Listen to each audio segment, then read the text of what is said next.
दर्शकों स्वागत है आपका विधि से यूटी न्यूज में। मैं हूं कृष्णकांत सिंघारी। अब देखते हैं दिन भर की खास खबरें। सड़क सुरक्षा को लेकर जिला मुख्यालय पर हुई महत्वपूर्ण बैठक। कलेक्टर एसपी सहित जिम्मेदार रहे मौजूद।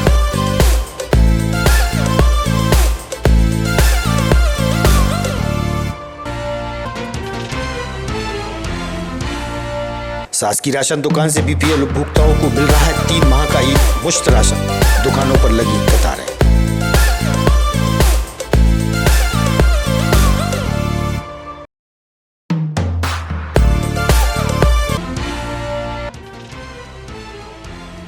और अघोषित विद्युत कटौती के विरोध में शहर के युवाओं ने जिला प्रशासन को सौंपा ज्ञापन। शहर की आवाम गर्मी में है परेशान।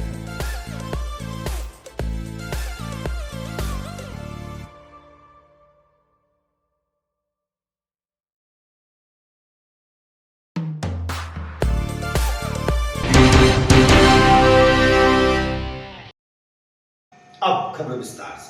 जिला कलेक्ट्रेट के सभागार में सड़क सुरक्षा को लेकर एक महत्वपूर्ण बैठक का आयोजन किया गया।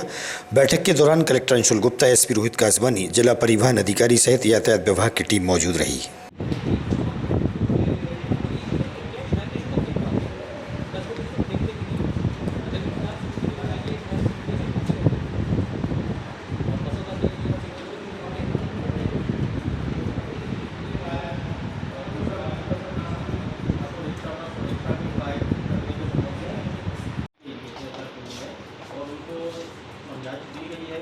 सभी अपने ऑटो रिक्शा में कोई भी ओवरलोड बच्चों का वहन नहीं करेगा। और साथ में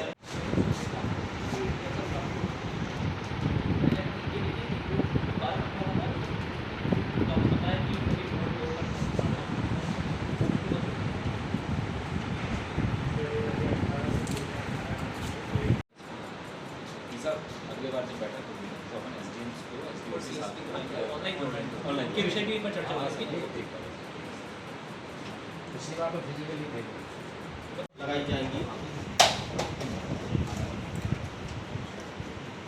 इसमें बार ये कर लो आर्टिका, एक बार आप स्कूल वार ये अंतर ले लो कितना ऑटो चल रहा है।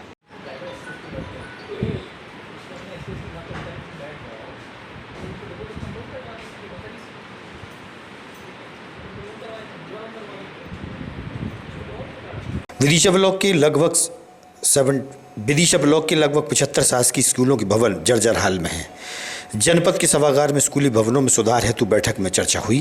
इस मौके पर जिला शिक्षा विभाग के वरिष्ठ अधिकारी और शिक्षक गण उपस्थित थे। चर्चा के दौरान बताया गया, तो ये इतना क्लियर हो गया आपको कि कल अपन को एसएमसी में प्रोसीडिंग डालना है और कल में अपने ग्राम में उसकी सूचना देनी है।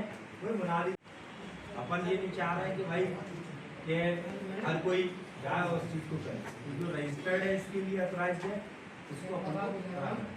तो ये इतना क्लियर हो गया आपको कि कल अपन को एसएमसी में प्रोसीडिंग डालना है और कल में अपने ग्राम में उसकी सूचना देनी है। कोई मुनादी करना, सूचना देना। जिला पंचायत जनपद के कार्यालय में किस तरह की बैठक हो रही है सर? क्या आदेश दिए जा रहे हैं इन लोगों को? चूँकि अपनी लगभग 75 बिल्डिंगें जीर्ण थी, उनकी ध्वस्तीकरण की कार्रवाई किए जाना है और उस संबंध में ये सारे अपने स्कूल प्रभारी हैं उनको बुलाया गया है। और उसमें जो चीज़ हमारे उपयंत्री महोदय हैं उनके सहयोग से के साथ में इस मीटिंग का आयोजन किया गया कि किस तरह उनको इस ध्वस्तीकरण की प्रक्रिया को पूर्ण करना है और उसके अपने क्या क्या नियम है, क्या क्या निर्देशों को सब उनको बताया जा रहा है। जी, क्या नाम है आपका? कमलेश शर्मा। शर्मा जी, जैसे कि कोई पुराने स्कूल या जर्जर अवस्था में हो जाता है उसके लिए किस तरीके से अपन तोड़ने का कार्य करते हैं? मैं PWD से रजिस्टर्ड ठेकेदार आदमी हूँ। डिसमेंटल का काम मैं बहुत सारा करता हूँ। रेलवे का भी डिसमेंटल का किया है और पूरे डिसमेंटल के काम करता हूँ। पुरानी जो बिल्डिंग जर्जर हालत में हो जाती है उन्हें तोड़ने का एक्सपीरियंस है मुझे बहुत। अच्छा। मध्य प्रदेश शिक्षक कांग्रेस द्वारा शुक्रवार की देर शाम को जिला प्रशासन को ज्ञापन के माध्यम से बताया कि शिक्षा विभाग में जियो टैग की व्यवस्था को बंद किया जाए। उन्होंने अपनी परेशानियों से प्रशासन को अवगत कराया और ज्ञापन भी सौंपा। जियो टैग समग्र शिक्षा विभाग पर तानाशाही नहीं चलेगी। शिक्षा विभाग पर तानाशाही नहीं चलेगी। भारत माता की जय। शिक्षक कर्मचारी एकता।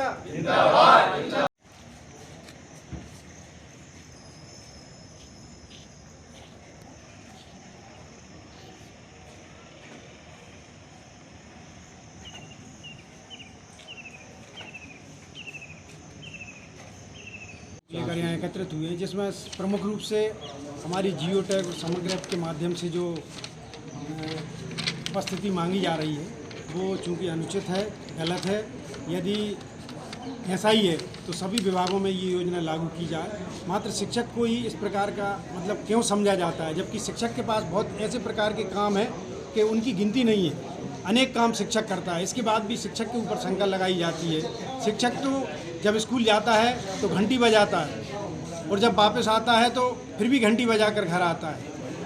तो शिक्षक कोई एक बात श्रेणी में नहीं है, लापरवाही की श्रेणी में नहीं है। शिक्षक हमारा पूरा कर्तव्यनिष्ठ और ईमानदारी से काम करता है, इसलिए ये योजना सभी विभागों में लागू की जाए। हम तैयार हैं। बहुत सहर्ष आपकी ये मांग पूरी नहीं हुई तो फिर नहीं तो फिर शिक्षक हमारा पूरा मध्य प्रदेश में शिक्षक इसका विरोध करेंगे और बड़े स्तर पर हम आंदोलन करेंगे। एक ज्ञापन कलेक्टर महोदय के नाम हम दे रहे हैं। इसमें हमारी जो मुख्य समस्या वो ये है कि विदिशा जिले में शिक्षा विभाग में शिक्षकों को जियो टैग के माध्यम से उपस्थिति लगाने के आदेश जारी किया गया है। महोदय से ये निवेदन है कि यदि ये एक अच्छी योजना है तो सभी विभागों पर लागू क्यों नहीं की जा रही है, ये सिर्फ शिक्षा विभाग पर ही क्यों लागू की जा रही है, इसका क्या औचित्य है ये समझ में नहीं आ रही है। विगत वर्ष की भांति शिक्षा विभाग को ये योजना लागू की गई थी, जिसमें प्राथमिक माध्यमिक विद्यालय के ही शिक्षक मात्र थे। इसके अतिरिक्त हाई स्कूल हाई सेकेंडरी में पदस्थ लोक सेवक सभी इससे वंचित थे। इसका क्या आशा है, ये योजना अनुचित है। कुछ लोग अपने निजी लाभ के लिए वरिष्ठ अधिकारियों को भ्रमित कर ये योजना को लागू करवाना चाहती हैं। आपकी नज़र में तो पूरे ज़िले लोक सेवक सब समान हैं। आपसे अपेक्षा है कि आप जो है ये पक्षपात रूपी रवैया समाप्त कर समस्त सभी के लिए जो है ये योजना लागू करेंगे। दूसरा हमारा ये है मांग कि विगत वर्षों में ग्रीष्मावकाश में शिक्षकों ने अनेक प्रकार से कार्य किए, यहाँ तक कि कोरोना के जैसे भीषण संकट में भी हमारे शिक्षकों ने जो है कार्य किया है और शासन की योजनाओं को जनता तक पहुँचाया है, जिससे ग्रीष्मावकाश से वंचित रहे। इसी ग्रीष्मावकाश से हम लोग अर्जित अवकाश को सुरक्षित कराना चाहती हैं। अतः अधिकारियों को लिए सरकार द्वारा गरीबी रेखा में जीवन यापन करने वालों को शासकीय राशन दुकानों से उपभोक्ताओं को 3 माह का राशन एक मुश्त दिया जा रहा है। शहर की कुछ राशन दुकानों पर पहुंचने पर ज्ञात हुआ कि राशन लेने के लिए लंबी कतारें देखी गईं। राशन दुकान संचालक व उपभोक्ताओं से इस विषय पर हुई चर्चा।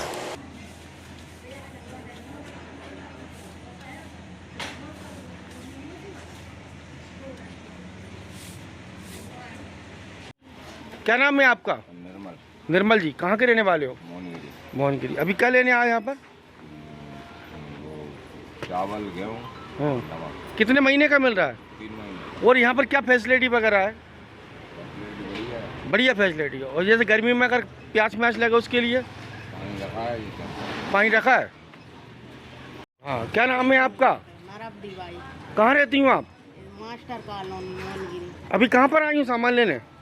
इधर ही आए दुकान पे, कंट्रोल पे। अच्छा, कितने महीने की सामग्री मिल रही है? 3 महीने। क्या क्या सामान मिल रहा है आपको? चावल और गेहूँ अच्छा और नमक।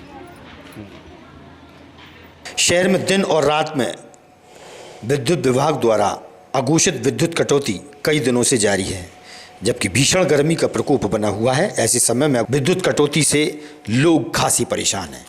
शहर के युवा विवेक ठाकुर सहित अन्य युवाओं ने जिला मुख्यालय पहुंचकर अघोषित विद्युत कटौती के विरोध में प्रशासन को ज्ञापन सौंपा है।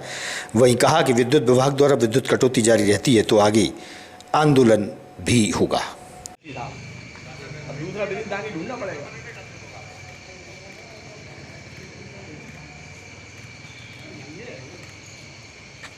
अच्छा, जो एसी था जो आया था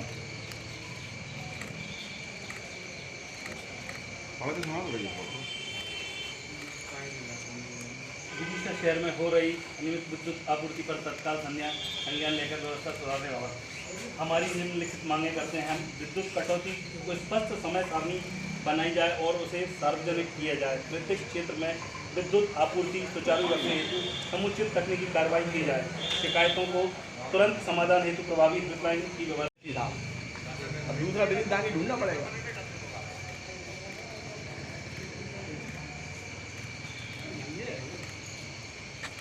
अच्छा, जो एसी था जो आया था। तो